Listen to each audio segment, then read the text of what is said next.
Hey guys, Caleb with the Closer Look Project. Today I wanted to highlight something that I like to call do not miss areas.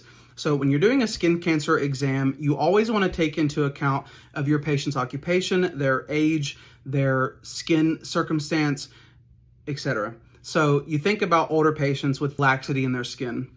So you want to make sure that if there is an area that overlaps, that you're separating those areas, taking a look at every region in that skin surface. One area that I usually think about are your inner and outer canthi or canthus. That is the angled area of your eye.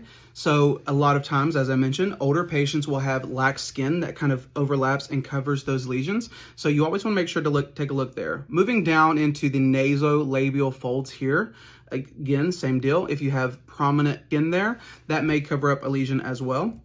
The ears are incredibly important. That is probably the most common area that you would find a precancer or skin cancer.